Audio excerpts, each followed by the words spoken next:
Oh, what order? What a beautiful day it is today. It wasn't like this 3 months ago. We had a tornado, we had high winds, heavy rain coming through here. Kate Osborne, you remember that day, don't you? Oh, I remember. We were hiding in cars, under trees, all around the tornado area. Power going out, tents flying everywhere. It was actually a really crazy, intimidating day. And it started raining this morning. It stopped number 4 of TORC, the Off-Road Championship. I thought we were going to have another day like that today. Presented by Amsoil. Let's take a look at Pro Lights. I love the Pro Lights. Do you like Pro Lights? I love the Pro Lights. Who do we usually look for in Pro Lights? Everyone. But don't we usually look for Kyle that? Kleiman. Kyle Kleiman. Look at him on that far outside, number 42. He had to pass just a few trucks to show that he could be on the podium. Yeah, there's a hometown boy on his lid, and look, magically back on his feet again. That must be the home course advantage. Something like that. Well, of course, the Kleiman brothers going side to side with each other, if you will. And but really, here's a little rubbing and bumping there, but that's racing. Yeah, and then and I talk about the hometown boy. That is Andrew Carlson is working his way in on the 151. Rayford on the 29. Aggressive moves here and there, but evidently some big-time problems for the 21 of Cam Reimer. Radiator issues, a lot of mud and dirt in that fan. He was in the hot pit 3 times, ended up out of the truck before the race was over. He unfortunately was second in the points, so a devastating point state for him. Wasn't that the same turn that Andrew Carlson was on his lid? Well, he didn't have that hometown advantage, so he couldn't get back on his wheels. Chad Rayford would have to fight back. But fighting for that win is the Ponzi 42 of Kyle look how happy they all looked. Yeah, but Sean Morris was not so happy. He thought a little too aggressive driving by some of the drivers in there. Cody Kleiman finishing on 3rd there, but the Leprechaun wasn't so happy. Leprechaun was an angry Leprechaun here today, but you know what? He got another podium, and for him, that means a lot. He likes ERX, and he's gotten a couple podiums here so far. He's got a win here before, but can he do it in the next round? Because he didn't do it today. Let's take a look. What do we have next? Pro 2? Yes, Pro 2. Who do we look for in Pro 2? Well, we thought ERX. We always look for Mikey Vandenheuvel, right? Always. At ERX. Yeah. That guy knows how to get it done here. It's so fun to watch him run. But more importantly, we have a points battle happening between Luke Johnson and Brad Lovell. And those two guys didn't have it going for them, though, today. Yeah. We thought they did. Luke looked pretty good here. You see him and Mikey at 1 and 2.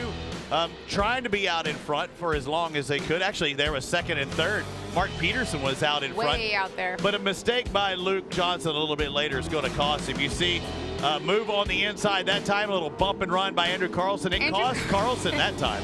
You know, for somebody who knows his track, he also knows where he needs to avoid, too, I think, from this point forward. Yeah, he made a little contact, and you see the two, Mark Peterson trying to hold off Luke Johnson. But here's where it goes down, a little bump, and Luke Johnson faces to the outside. There's a guy who has a considerable points lead, but he lost 12 points with that one occasion right there. Well, and we thought that was going to be okay for his sake, as Brad Lovell was back in 8th, but unfortunately or fortunately, Brad Lovell made his way back up.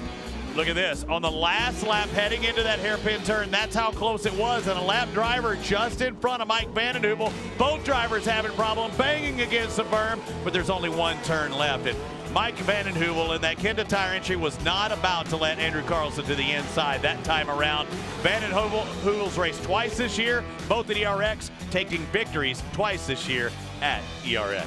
You know, I gotta say, Mikey's interview at first, he caught me off guard, I'll be honest, because he was so short in his answer, and I think well, no, I think he actually was gonna get a little emotional, and I think he was trying to avoid really going there. And I thought it was interesting because that's a guy who deserves the win, who works his butt off as a spotter for Sean Morris, as a mechanic for Sean Morris, does his own work, and I think he's proving a lot with those 2 wins, both here at ERX. And possibly the fastest driver that time was Andrew Carlson. I think he passed 11 drivers, but just not enough to move into that 1 spot.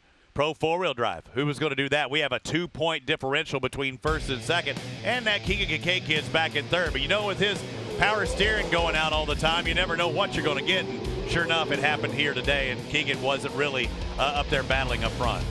No, he wasn't, but Johnny and CJ were.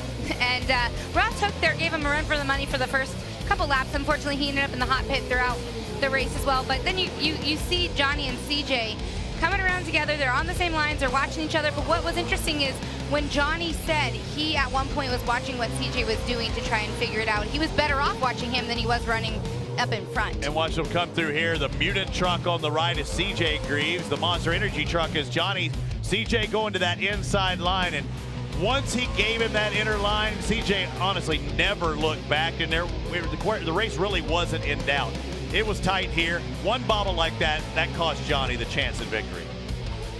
Yeah, but you know what? It was an exciting race nonetheless, and more importantly for CJ Greaves, he takes the checkered, and I think that is a good indication on how the weekend may or may not turn out. But right now, CJ Greaves has taken an even further points lead ahead of Johnny Greaves. 4 points. Hey, every little bit counts, right? Yeah, but the difference between first and second and third and fourth is always 2 points per position. There's 2 rounds left. I'm not great at math, but, you know, as Johnny beat CJ twice, they're going to be tied at the end of the championship. So, great racing. Get excited, guys. Dude, I am so stoked that we're finally finished with round 4. I mean, I feel like it was a couple of months back now at this point. Is it October yet? I mean, because this seemed like it's taking forever. I don't want the season to be over yet, but I will say I'm glad we got round 4 done. 4's done. You know what the next round is? Oh. Round 12. Round 12. We're going to be right back here, the Kenda Finals, and we're going to find out who is the best of the best. The final 2 stops of TORC, the Off-Road Championship, presented by Amsoil. Kate Osborne, high five. Look at the elbow. Very nice. Here's a fun fact. Look at the elbow. You'll hit the high five every time. I have no Give it idea. to me. I've never missed a high five. I have. High 4. Just don't give me high 1. Oh.